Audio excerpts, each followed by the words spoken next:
YouTube channel पे आपका स्वागत है। आज कक्षा 7 और चैप्टर नंबर 2 की चर्चा कर रहे हैं, क्योंकि पहला चैप्टर हम पढ़ चुके हैं वन और वन्य जीव संरक्षण के बारे में। दूसरा चैप्टर खनिज और ऊर्जा संसाधन के बारे में, राजस्थान में कितने प्रकार के खनिज निकल रहे हैं, कौन कौन से इंपॉर्टेंट खनिज निकल रहे हैं, उनके बारे में चर्चा करेंगे। और ऊर्जा संसाधन की चर्चा करेंगे, किस किस से ऊर्जा हमें मिलती है उसके बारे में जरूर चर्चा करेंगे। तो दोस्तों, वीडियो को लाइक कर दो, शेयर कर दो। अगर आप चैनल पे नए हैं तो इसको सब्सक्राइब कर लो, इसके पास लगे बेल आइकन के घंटे को दबा लो, ताकि जो भी वीडियो अपलोड हो आप तक उसका नोटिफिकेशन पहुंच सके। क्योंकि कक्षा 6 की आरबीएससी राजस्थान अध्ययन की पूरी बुक में 10 चैप्टर 10 वीडियो में करवा चुका हूं। जिस विद्यार्थी ने नहीं देखा है तो प्ले लिस्ट में जाके राजस्थान अध्ययन कक्षा 6 जाके देख लेना, आपको सारे मिल जाएंगे। और ये दूसरा पार्ट कक्षा 7 का। तो स्टार्ट करते हैं। खनिज और ऊर्जा संसाधन। देखिए, खनिज किसे कहते हैं? खनिज एक निश्चित रासायनिक संगठन वाले भौतिक पदार्थ होते हैं जिन्हें खानों से खोद कर निकाला जाता है। सीधी सी बात है, खनन किया जाता है खानों से खोद कर। सीसा, जस्ता, चूना, पत्थर, अभ्रक, कोयला, तांबा, लोहा, खनिज तेलाबी, सारे क्या है? खनिज हैं। अब खनिजों के प्रकार देखो, मैंने आपको पहले भौतिक प्रदेश पढ़ाए थे कक्षा 6 में कि 4 प्रकार के भौतिक प्रदेश है। पश्चिमी राजस्थान में सबसे ज्यादा अधात्विक खनिज मिलते हैं और अरावली पर्वतमाला में सर्वाधिक धात्विक खनिज मिलते हैं। दो बातें मैंने आपको क्लियर बताई थी। अब देखिए, धात्विक खनिज कौन से होते हैं? जिन खनिजों में धातु की मात्रा पाई जाती है वो धात्विक खनिज हो गई। सीधी सी बात, धातु की मात्रा पाई जाती है। इन खनिजों को गलाकर नवीन उत्पाद प्राप्त किए जा सकते हैं। जैसे सोना, चांदी, तांबा गलाया जाता है ना, अपने सोनार के पास जाते हैं, चांदी जो आकार देना होता है वो दे देते हैं, तो वो धात्विक है। कठोर होते हैं, ध्यान रखना, और इनमें चमक भी होती है। सोना चमकता है, चांदी चमकती है ना, ठीक है। अधात्विक खनिज, जिन खनिजों में धातु की मात्रा ही नहीं पाई जाती उन्हें अधात्विक खनिज कहते हैं। परिभाषा आपको याद होगी ना, तो आप लगभग धातु याद कर लोगे। और इन्हें प्रकृति में ऐसे ही मिलते हैं, वैसे ही प्रयोग में लाया जाता है। जैसे पत्थर है, संगमरमर है, जिप्सम है, क्या है ये? सीधा ही प्रयोग में लाया जाता है। इसमें अशुद्धियां होती है, बस ऐसा के रूप में उन्हें अलग किया जाता है। इनमें बदलाव नहीं किया जा सकता। ऊर्जा खनिज, जिनसे ऊर्जा प्राप्त होती है वो ऊर्जा खनिज होंगे। जैसे कोयला, पेट्रोलियम, प्राकृतिक गैस। अब आप सुन रहे हो ना, क्या पेट्रोल डीजल के रेट इतने दाम बढ़ चुके, तो ऊर्जा मिलती है। जैसे जैसे ऊर्जा की खपत होती है, जैसे जैसे मांग बढ़ती है, मूल्य तो बढ़ेगा। अब अपने हर किसी के पास मोटरसाइकिल है, हर किसी के पास गाड़ी है, आजकल खेतों में ट्रैक्टर वगैरह जितनी भी है।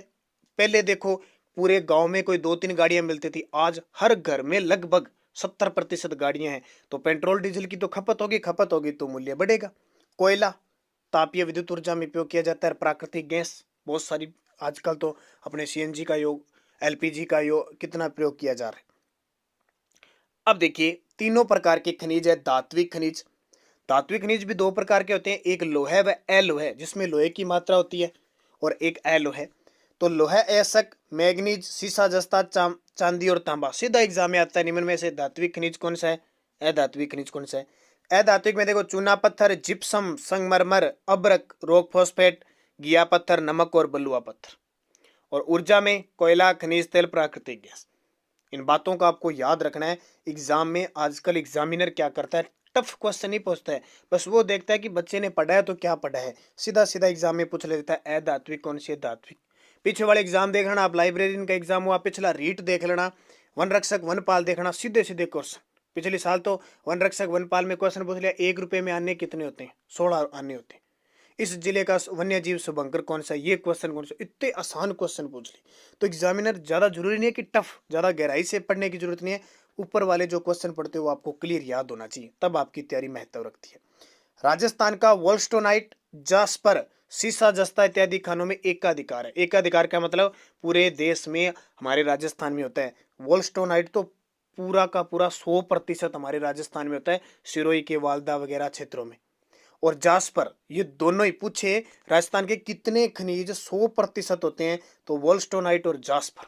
सीसा सस्ता पूरा 100 नहीं होता, 98-97 के आसपास होता है। 2 तो याद ही रखना है, ये बहुत बार एग्जाम में पूछेगी। उसके अलावा संगमरमर, ग्रेनाइट, कोटा स्टोन, बलुआ पत्थर, चांदी, जिप्सम, रॉक फॉस्फेट, कैल्साइट, बालकले, घिया पत्थर, तांबे के उत्पादन में भी राज्य अग्रणी है। यानी 70 से 80% ये हमारे राजस्थान में होते हैं। खनिजों की उपलब्धता और उत्पादन में राजस्थान का अरावली पर्वतमाला क्षेत्र सर्वाधिक महत्वपूर्ण है। और राजस्थान में सबसे, पूरे देश की सबसे ज्यादा खाने राजस्थान में है। इसलिए राजस्थान को खनिजों का अजायब घर कहते हैं। ये बहुत बार एग्जाम में क्वेश्चन आता है। लेकिन गुणवत्ता के मामले में राजस्थान 5वें स्थान पे है और खनन करने के मामले में राजस्थान झारखंड के बाद दूसरे स्थान पे है। तो अलग अलग है, सबसे ज्यादा खाने ही है, लेकिन इतने संसाधन नहीं है हमारे पास, इतनी हम खोजें भी नहीं कर सकते। खोज की हुई है तो निकाल नहीं सकते। जैसे हमारे पश्चिमी राजस्थान में पोटास के गंगानगर, हनुमानगढ़ और बीकानेर में पोटास के बहुत सारे मात्रा में भंडार मिले। अब उनकी कैसे खोज की जाती है, कितना खर्चा आता है, वो बात है। देश का अधिकांश सीसा जस्ता राजस्थान में उत्पादित होता है। इसके उप उत्पाद के रूप में चांदी केडियम भी प्राप्त होता है। ठीक है, सीसा जस्ता आपसे पूछे राजस्थान में चांदी किसके साथ निकलती है, सीसा जस्ता के था। ठीक है, और जावर उदयपुर में बहुत बड़ी देबारी जावर की खान बहुत प्रसिद्ध है। और खास बात, चांदी अयस्क अयस्क के रूप में जिसको गेलेना कहते हैं, देबारी उदयपुर में जस्ता शोधक संयंत्र और चंदेरिया चित्तौड़गढ़ में सीसा जस्ता शोधक संयंत्र स्थापित है। ये दोनों ध्यान रखना, देबारी उदयपुर में तो जस्ता शोधक संयंत्र है और चंदेरिया चित्तौड़गढ़ में सीसा जस्ता शोधक संयंत्र का मतलब है चांदी सीसा जस्ता एक साथ निकलती हैं। कुछ अशुद्धियां भी होती हैं, अयस्क के रूप में मिलते हैं, फिर इनको संयंत्र के माध्यम से चांदी अलग की जाती है, सीसा अलग किया जाता है, जस्ता अलग किया जाता है, ध्यान रखना। अब देखिए सारणी के माध्यम से पूरे खनिज है। क्वेश्चन सिर्फ इतना ही आता है, कौन सा खनिज किस जिले में पाया जाता है, और अक्सर 90% मैंने विद्यार्थियों के क्वेश्चन गलत होते देखे। सीसा जस्ता उदयपुर की जावर में होता है, भीलवाड़ा रामपुरा गोचा जैसे खाने हैं, राजपुरा द्रीपा राजसमंद में ये खाने हैं। उपयोग कहाँ आता है, सुरक्षा उपकरण में, अमल्य बैटरी में, सौंदर्य प्रसाधन में, रंग उद्योग में आता है। तांबा, तांबा तो जानते हो, तांबा नगरी गणेश्वर सभ्यता, ये तांबा है। झुंझुनू खेतड़ी, पूरे भारत में सबसे ज्यादा खेतड़ी झुंझुनू में होता है। अलवर सिक्कर में भी इसकी खानी है, जैसे सिक्कर में नीम का थाना हो गया, खोदरीबा अलवर के अंदर इसकी खान होगी। विद्युत तार उपकरण बर्तन, तारों में उपयोग होता है तांबा, बताइए। लोहा अयस्क, जयपुर सिक्कर झुंझुनू बहुत इंपॉर्टेंट है। जयपुर की मोरिचा बानालो खान में सबसे ज्यादा लोहा अयस्क होता है, अक्सर एग्जाम में आता है। मोरिचा बानालो जो खान है वो किसके लिए प्रसिद्ध है, लोहा अयस्क के लिए, इंपॉर्टेंट ध्यान रखना। और लोहा कहाँ प्रयोग होता है बताइए। चांदी उदयपुर राजसमंद में वही है, चांदी सीसा जस्ता के साथ निकलती है। जिप्सम बीकानेर नागौर श्री गंगानगर बाड़मेर जैसलमेर में जिप्सम होती है। प्लास्टर ऑफ पेरिस सीमेंट, ये क्वेश्चन बहुत बार आता है। प्लास्टर ऑफ पेरिस के लिए कौन से खनिज का उपयोग किया जाता है, जिप्सम का। जैसे हड्डी वगैरह टूट जाती है, बांधने के लिए प्लास्टर ऑफ पेरिस लगाया जाता है ना, उसका लेप किसका होता है, जिप्सम का लेप होता है, ध्यान रखना। बीकानेर की जामसर जो खाना है वो बहुत प्रसिद्ध है। रॉक फॉस्फेट, इसको तो स्टार ही लगा लेना, ऐसा हो नहीं सकता कि खनिज के क्वेश्चन पूछे और ये एग्जाम में न पूछे। रॉक फॉस्फेट उदयपुर की झामर कोटड़ा खान है, सबसे ज्यादा प्रसिद्ध है झामर कोटड़ा रॉक फॉस्फेट के लिए। जैसलमेर बांसवाड़ा और भी पाए जाते हैं, बस एक ही आता है क्वेश्चन। रॉक फॉस्फेट उदयपुर में खान झामर कोटड़ा। रासायनिक उर्वरक है, ध्यान रखना। अब्रक, अब्रक नगरी किसको कहते हैं, भीलवाड़ा। दांता बुढ़ास और कई यहाँ पे ददीमतीर, यहाँ कई चीजें क्या है भीलवाड़ा में बहुत प्रसिद्ध है अब्रक नगरी। और अब्रक की ईंट उद्योग, अब्रक ईंट उद्योग भी कहाँ पे है, भीलवाड़ा में। अजमेर अजयपुर में भी होता है। विद्युत उद्योग और सजावटी दर्पण में होता है। वॉलस्टोनाइट, ये मैंने आपको बताया था, सिरोही के अंदर खास करके होता है। वालदा और एक और इसकी खान है, वो पढ़ लेना। सिरेमिक उद्योग, कागज उद्योग और रंग उद्योग में 100% राजस्थान में होता है वॉलस्टोनाइट। तो फिर संगमरमर राजसमंद के अंदर, संगमरमर मंडी किसको कहते हैं, सबसे ज्यादा संगमरमर होता है राजसमंद में। और संगमरमर की मंडी यानी मार्बल मंडी किशनगढ़ अजमेर। मकराना नागौर का बहुत प्रसिद्ध है, उदयपुर में भी होता है, खास करके भवन निर्माण में काम आता है। चूना पत्थर चित्तौड़गढ़, अपने राजस्थान में सबसे ज्यादा सीमेंट उद्योग कहाँ पे, चित्तौड़गढ़ में। क्यों है, क्योंकि चूना पत्थर पाया जाता है। सीमेंट उद्योग में चूने पत्थर की अधिकता के कारण चित्तौड़गढ़ में सबसे ज्यादा पूछ ले तो। फिर उसके बाद में सिरोही कोटा में भी है, सीमेंट बनाने में काम आता है। ग्रेनाइट, ग्रेनाइट सिटी किसके कहते हैं, जालोर को कहते हैं। तो सीधी सी बात है, भवन निर्माण में काम आता है।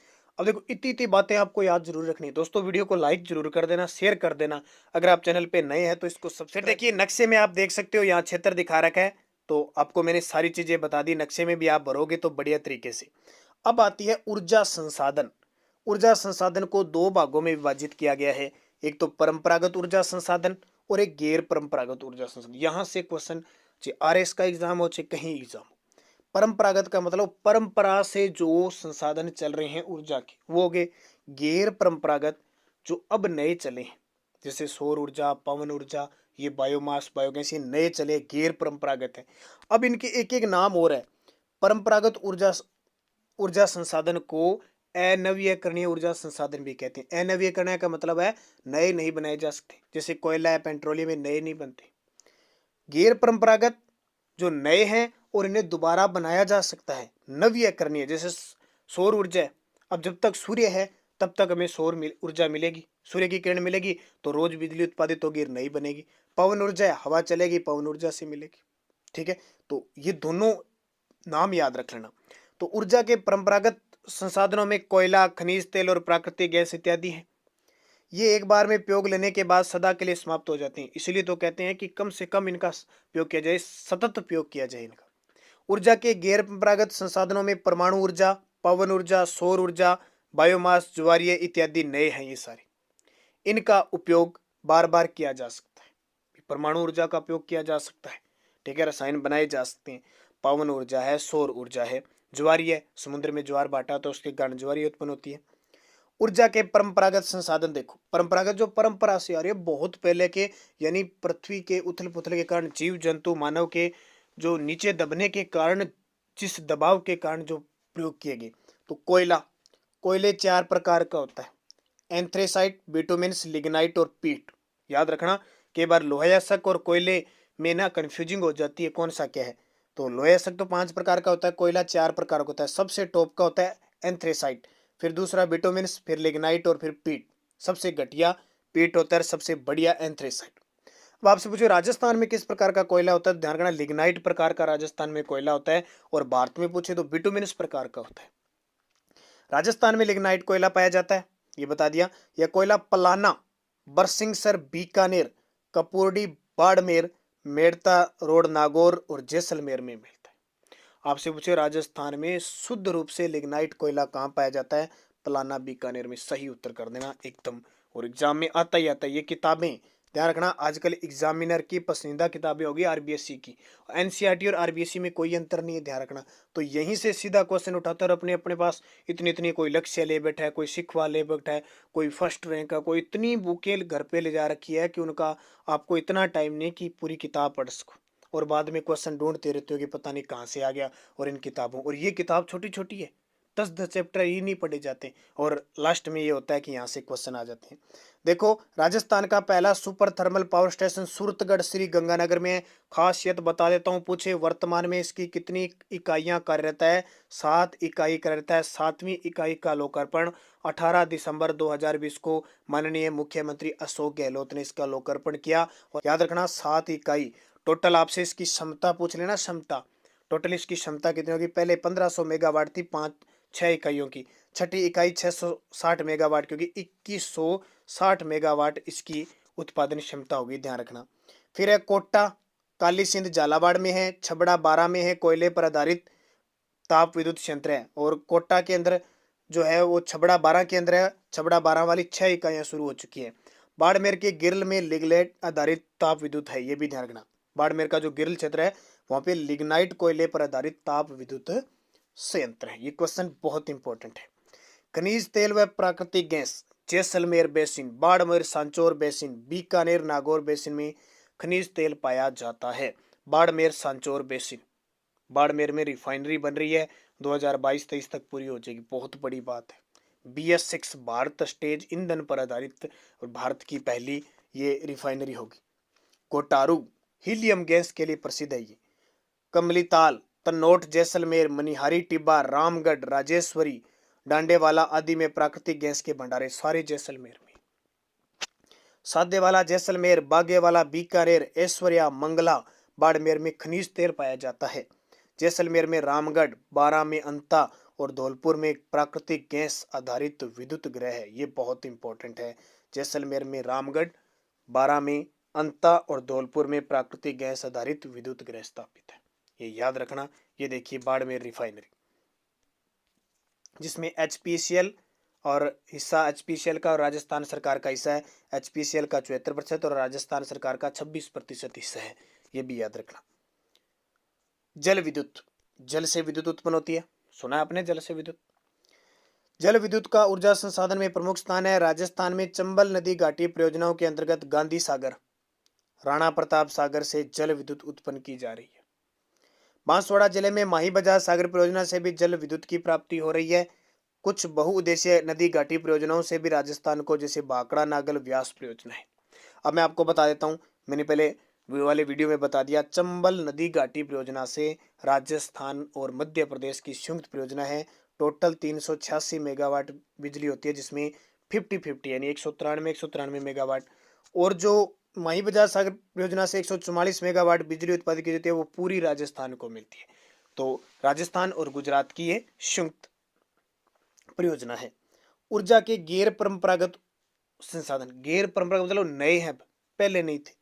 परमाणु ऊर्जा, आपने सुना होगा 1945 के अंदर जो प्रथम विश्व युद्ध हुआ था और उसमें अमेरिका ने 2 बम गिराए थे जापान के नागासाकी और हिरोशिमा पर, 6 अगस्त 9 अगस्त, याद होगा। वहां परमाणु बमों का पहली बार प्रयोग हुआ था, वहां से शुरुआत हो जाती है। रावतबाटा परमाणु ऊर्जा संयंत्र देश का दूसरा परमाणु विद्युत संयंत्र है, देश का दूसरा। पहला तारापुर महाराष्ट्र है देश का। राजस्थान का रावतबाटा परमाणु ऊर्जा संयंत्र है देश का दूसरा परमाणु और भारी जल पर आधारित है। ये D2O कहाँ पे है? चित्तौड़गढ़ जिले के रावतबाटा में स्थित है और इसको जल प्राप्त होता है चूलिया जलप्रपात से। नदी पूछे तो चंबल है। यह पहला अत्याधुनिक तकनीकी और प्रौद्योगिकी से बनाया गया संयंत्र है, कनाडा के सहयोग से बनाया गया, ये भी ध्यान रखना। और वर्तमान में इसकी 5-6 इकाइयां कार्यरत है, एक वैसे नहीं चल रही, पूर्ण रूप से 5 इकाइयां चल रही है, याद रखना, ये बहुत इंपॉर्टेंट क्वेश्चन है। पवन ऊर्जा, राजस्थान का भौतिक स्वरूप जलवायु पवन ऊर्जा के लिए सर्वाधिक उपयुक्त है। वर्तमान में जैसलमेर, प्रतापगढ़, जोधपुर, बाड़मेर जिलों में पवन आधारित विद्युत ग्रह। आपसे पूछे राजस्थान में पंखों की नगरी जैसलमेर को कहा जाता है, पंखों की नगरी जैसलमेर। ये क्वेश्चन बहुत ही मोटा है। जैसलमेर के अमर सागर में पहली पवन यानी पवन ऊर्जा संयंत्र स्थापित किया गया था। ये देखिए पवन चक्कियां, ये तो रावतबाटा परमाणु संयंत्र केंद्र है और ये पवन चक्कियां देखो, पवनी ये संयंत्र लगे हुए हैं, इससे बिजली उत्पन्न होती है। बायोगैस, ये बहुत इंपॉर्टेंट। राजस्थान में पशुपालन प्रमुख व्यवसाय होने के कारण बायोगैस संयंत्र लगाए गए हैं। उदयपुर, जयपुर सहित अनेक जिलों में छोटे छोटे बायोगैस संयंत्र स्थापित किए गए हैं।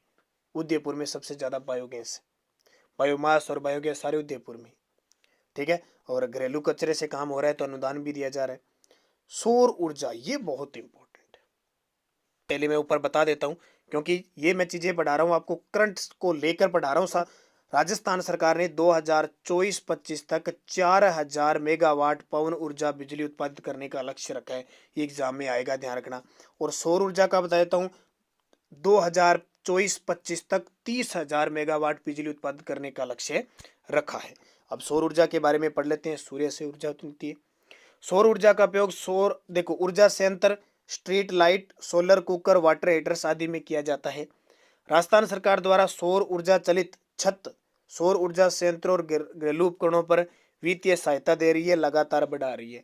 बड़ला जोधपुर में देश का सबसे बड़ा सोलर पार्क की स्थापना की गई है, बड़ला जोधपुर में। और ध्यान रखना, राजस्थान का पहला सौर ऊर्जा से चलने वाला फ्रिज भी बालेश्वर जोधपुर में है। और राजस्थान का दूसरा बड़ा सोलर पार्क नोख जैसलमेर में बनेगा, नोख जैसलमेर में। दोनों इंपॉर्टेंट क्वेश्चन है आपके लिए। और तीसरी और बात बता देता हूं मैं, सौर ऊर्जा। राजस्थान में सौर ऊर्जा की सबसे ज्यादा संभावना पूछे तो आप क्या बताओगे? क्या उत्तर दे सकते हो? राजस्थान में सौर ऊर्जा वाला संभावना वाला जिला कौन सा है? मैं आपको ऑप्शन देता हूं, जैसलमेर, बीकानेर, बाड़मेर, जोधपुर। जैसलमेर, बीकानेर, बाड़मेर, जोधपुर। राजस्थान में सौर ऊर्जा वाला सबसे ज्यादा संभावना वाला जिला कौन सा है? मुझे कमेंट करके आप बताओगे। देखते हैं कितने विद्यार्थी पीछे वाले वीडियो देखे और उस वीडियो में आपको मैं बता चुका हूं। और एक और बताता हूँ, सीज की स्थापना की हुई है, सेज की, सोलर इंटरप्राइजेज एनर्जी जोन। किन जिले, सेज में कौन कौन से जिले शामिल है? सेज में कौन कौन से जिले शामिल है? तो आपका उत्तर क्या होगा? जैसलमेर, बाड़मेर और जोधपुर, 3 जिले शामिल है, ध्यान रखना। जो क्वेश्चन मैंने पूछा है इसका जवाब आपको कमेंट बॉक्स में जरूर देना है। तो ये पार्ट पूरा हो गया। अब अभ्यास प्रश्न आपके लिए छोड़ के जाता हूं, सारे विद्यार्थी उनके कमेंट में जवाब दोगे। धात्विक खनिज समूह की पहचान कीजिए। धात्विक खनिज कौन कौन से? इसमें सीसा, तांबा, लोहा, सीसा, संगमर, जिप्सम, तांबा, मैग्नीज, चूना पत्थर, ग्रेनाइट, तांबा, अभ्रक। और दूसरा, चंदेरिया सीसा जस्ता शोधक संयंत्र किस जिले में स्थापित है? चंदेरिया, चित्तौड़गढ़, जयपुर, जैसलमेर, नागौर। फिर 4 प्रकार के कोयलों में कौन सा कोयला श्रेष्ठ है और कौन सा घटिया किस्म का है, दोनों जवाब देने हैं। और ऊर्जा के परंपरागत संसाधनों के नाम आपको बताने हैं। यहाँ देखो ऊर्जा के गैर परंपरागत ऊर्जा स्रोतों के नाम भी बताओ। आप देखो आपके लिए क्वेश्चन है, क्लास 7वीं है लेकिन फिर भी आपके लिए इंपॉर्टेंट है। और मुझे एक क्वेश्चन और बताओगे, आप जितने भी विद्यार्थी इस वीडियो को देखेंगे, आप किस जिले से बिलोंग करते हैं, उस जिले का एक एक खनिज मुझे बताओगे। अगर प्रसिद्ध है तो खनिज लगभग जिलों में निकलते हैं, जिला लेके उसके आगे लिखना है खनिज ये प्रसिद्ध है। तो आज मैंने आपको बताया खनिज संसाधन और ऊर्जा संसाधन के बाद हर एक वीडियो में हर एक चैप्टर को पूरा करेंगे। और करंट एग्जाम होने वाले हैं तो ये सारे वो जो हाई कोर्ट ग्रुप डी है उनमें भी कुछ पार्ट शामिल किए गए हैं, तो ये सारे इंपॉर्टेंट है। खास करके रीट लेवल फर्स्ट और सेकंड में तो देखो राजस्थान का पोर्शन ज़्यादा कर दिया, तो आपको वो पढ़ना पड़ेगा। और ये आरबीएससी की किताबें आपको पार लगा के ही रहेगी। बस मेरे साथ जुड़े रहना, लाइक करना, शेयर करना। जय हिंद, जय भारत।